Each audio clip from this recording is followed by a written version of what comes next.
Oh my days! Yes! Get in there, my boy! Get up there, my boy! Yeah, remember that? Get up there, you big stiff dosser. Tyson, me and you, misfits. My debut. I think I could take you. I think I could you up after that. You don't want it with these debut boxers. And all this crossover stuff, we can make some money. Come on, let's have it. They say there is no man born from his mother that could beat Tyson Fury. Well, they're not wrong, because Francis Ngannou wasn't born. He was created in a factory. He's a machine. Remember when John Fury said that? I'm a machine. No, this is the machine. Built to destroy the dictatorship that has reigned over boxing, that has kept boxing from finding out who the baddest man on the planet really is by ducking the hard fights. He took on a debut boxer for an easy payday, and you got made an absolute mug out of, Tyson Fury. You put the phone down on me. I never want to have an interview with you again. I don't want an interview. A bum like you. You can't even beat a guy on day one. Absolute dosser. They call him the Gypsy King. Well, the Gypsy King bent the knee to the African King last night. We were wondering, who is the baddest man on the planet? We set this bullshit fight up, which was what I thought it was, because we had an MMA guy who was going to pretend like he couldn't destroy Tyson Fury if he wanted to, in any way he wanted to, in a real fight. But he was going to put these gloves on, abide by the rules, and probably get his head jabbed off by Tyson Fury. But Francis Ngannou did not get that script. And I'm going to tell you exactly fucking why in this video. Now, I'm just going to say from get-go, Francis won that fight. He landed the harder shots. He dropped him. He was the more imposing fighter in that fight, and everyone fucking knows it. But boxing is corrupt as fucking who cares, right? Like, we're used to it at this point. We all know who the real winner was. So for Tyson Fury to have to point at ring rust as a reason... Mate, you've just destroyed your whole fucking legacy in one night, man. Because Francis Ngannou, he didn't have a ring to fucking rust. He's never been in the ring, been in a cage, because he's a caged animal. He's a real dog. And you found that out in there, didn't you, Tyson? You didn't want anything to do with him, running away for the last 2 rounds. Pathetic, actually, that. Pro heavyweight champion boxer against the guy in his first ever fight, and you're on your bike not wanting to go near him. This is just the sweetest one of all this. Like, 37 years old, Francis Ngannou's first ever boxing match. Coming off the back of a huge knee injury, 2 actual knee problems, 18 months out of the cage. So it's actually been longer since he had a fight than Tyson Fury. Trained by Mike Tyson, who's never actually been a boxing coach before, ironically. And he bullied Tyson Fury. I'm gonna say it again, bullied Tyson Fury. All of that chat about Big Tyson thinking he's this big man, looking down on everyone else around him. When you kick people on the way up, we're going to remember when you fall. And that's what today is all about. It's the fucking humbling of the Gypsy King. And it's the sweetest one, man. Because this guy has been such a prick for too long now. And to get embarrassed by a guy who's never had a boxing match before. You're a gypsy clown. You're not a Gypsy King. Tyson Fury, he let down boxing. You're supposed to be this great heavyweight champion. You've compared yourself to Muhammad Ali. Never say that man's name again. You will let down boxing. You've let down the Fury name. Oh, Big John has been calling this man a Greek god for how long? I hope he's all right. Can we get someone to check on John? Get a phone call. Is he okay? I am worried, because in the last 2 weeks, his boys have been exposed by guys who apparently don't know how to box. The great Fury legacy in flames. I've been watching At Home with the Furies, and every time Tyson's in a bad mood, Paris gets it in the neck. So let's all pray for her, because her ear will be getting chewed off by the big baby that he is. Big baby. Watch that show. He's an absolute whingy man. The funniest thing about this is, like, MMA fans have had a decade of boxing fans chatting shit about MMA, this, that, and the other. Mate, these MMA boys, they're not to be with. Like, in a real situation, stay away. There's a reason boxers don't go in the cage. And MMA fans have had the fucking last laugh today. Like, they are loving it. And Francis Ngannou has just called into question everything we ever thought about Tyson Fury, the entire legacy. When you look at Fury's legacy, it's really lacking any good fighters. It really is. The 2 that he's fought, that he beat, Klitschko, yeah, he outboxed him, but it was a horrendous fight, and it wasn't like he put a beating on him. And then when it came time for the rematch, didn't want to know, went went running. Deontay Wilder, one trick pony. All right, hell of a one trick, but he's hardly the best boxer ever. This is what I was talking about the fights with Chisora and Dillian White. We don't get any idea of how good a fighter is by fighting fighters like that, who are beaten before the fight even took place, who aren't even really trying to win the fight. And as I said, Francis did not get the memo. Why? Because we're talking about a man who was born in the hardest of circumstances. As they've told you, worked in the sand mines at 11 years old, smuggled himself over into France, was homeless, had a brutal time, did anything he could just to get a little bit of training in with MMA, found it late in life, in fact. This is not a man who was a born fighter. Imagine Francis Ngannou was in a boxing gym for as long as Tyson Fury. He would have fucking taken his head off and fucking punted it into Rosette. That's not even including the hell that Francis had to go through with Dana White, which I'm going to get onto in another video. Francis is a I'll fight anyone, anytime, anywhere kind of guy. He's not trying to cherry pick fights and avoid the hard fights like Fury has done for fucking years. And in that fight, it showed who the real champion was. It's so funny that people thought I was wrong about Usyk beating Tyson Fury when I noticed how sluggish he was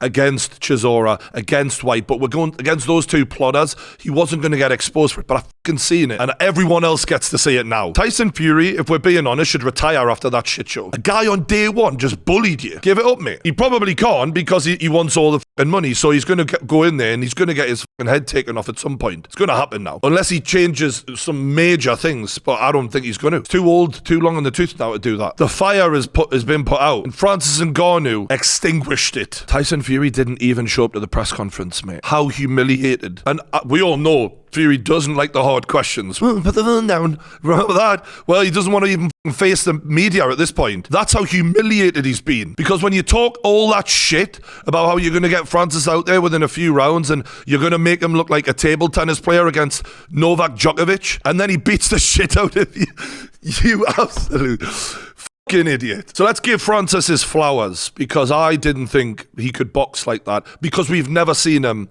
box like that before. We've not seen any of this in the UFC. It's been very chaotic, wild, and extreme in there. Extreme violence, might add. I said this on the stream. When Francis Ngannou brutalizes an opponent, you're like, like, it ain't no fucking boxing clinic. It's brutal. It looks like something you'd see on World Star. But in that ring, he fought like a boxer. A domineering champion boxer. He was the aggressor. He landed the heavier shots. His punching accuracy was really decent for a guy who's in his first fucking fight. He was switch hitting. He was patient and calm. He showed the cool head of a champion. When he was in the clinch with Fury thought, I'll lean on him like I did Wilder.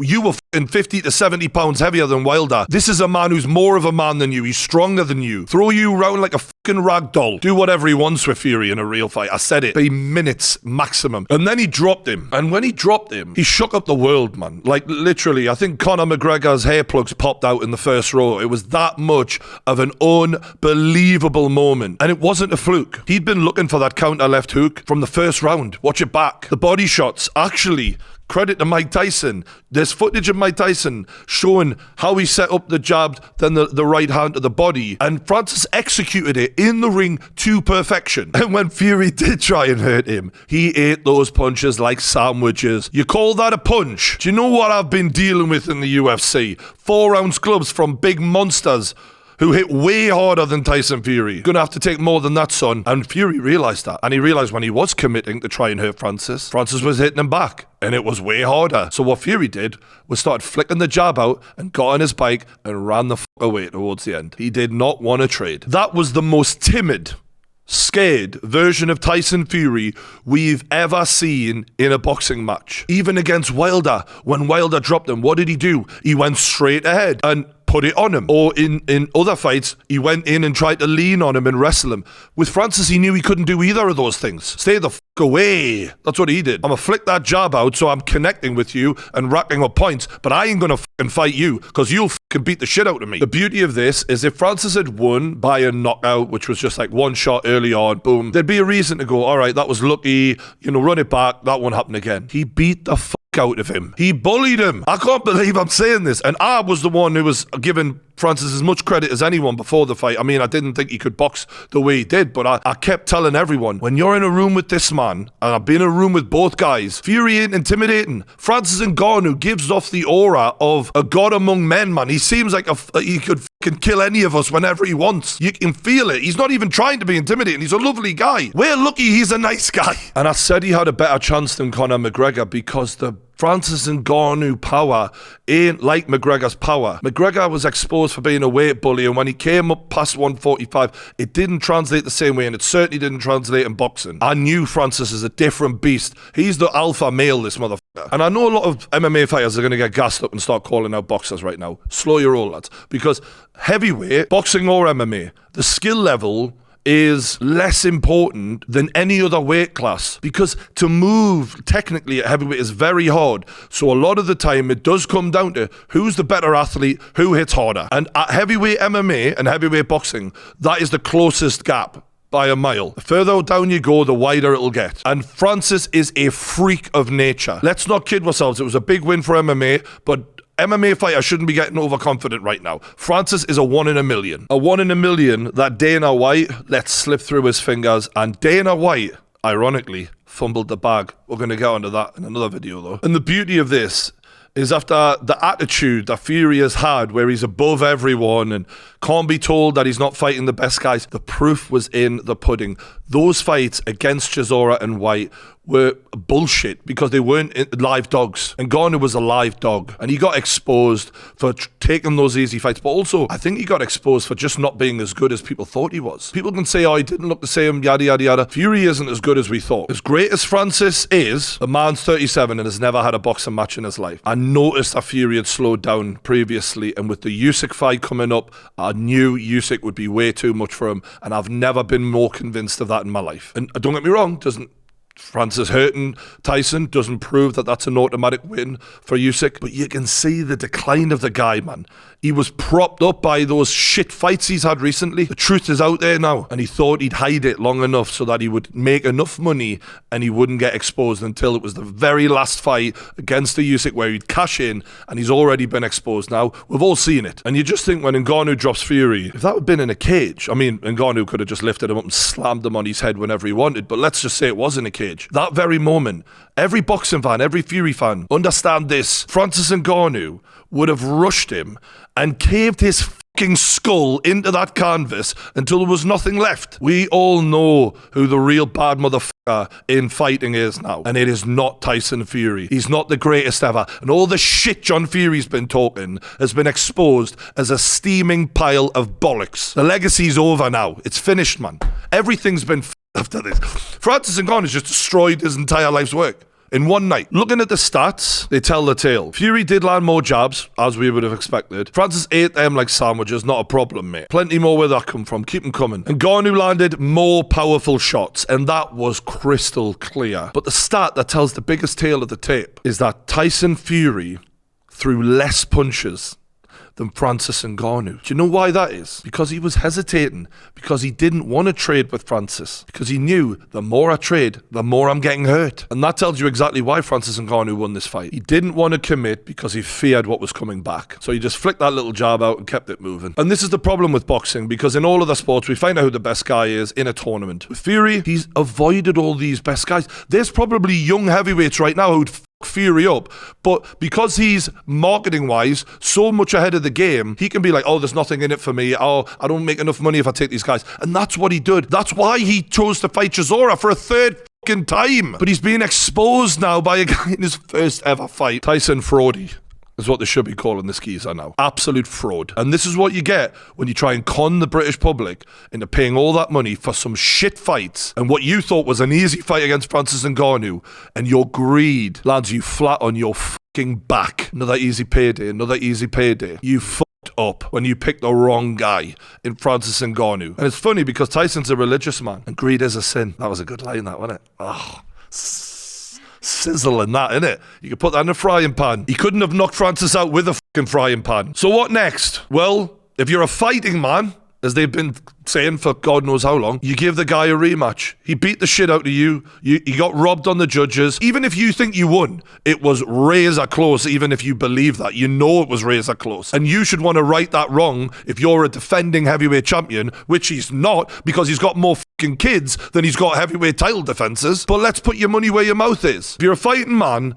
it's a rematch automatically to Francis Ngannou. You don't want to see anyone else until you've sorted this out because you've been publicly embarrassed. But if you know you got your ass kicked and you're scared, then you won't give him a rematch. So which is it? We'll find out, won't we? Because I'll be here to fucking call him out. Believe me. As for the Usyk fight, I'm really a bit meh about that now because it should be Ngannou too. But I think every single heavyweight is licking their fucking lips after that. But the truth is, not everyone can do what Francis did. There's a lot of people now going to be going, oh, well, AJ could have done that and Wilder could have done that and this guy could. And maybe they could. But Francis deserves all the credit. Maybe we could see AJ versus Ngannou if Ngannou gets out of the rematch, and that's a totally different fight and it's an exciting one. And I'm just happy that Francis Ngannou, who took the hardest road possible in life, is going to get what he deserves, which is all that fucking money, son. Well done. Honestly, I'm delighted for him. I met him. He's a great guy and he is an inspiration. The real life Rocky Balboa is Francis Ngannou. Rocky was a movie. We've just seen it. A guy who was never supposed to be in there with the heavyweight champion of the world in boxing. First ever big fight, just like Rocky. But he's real. The fact that the UFC fumbled the bag so much on him, I'm going to rip them a new one in that next video because my days.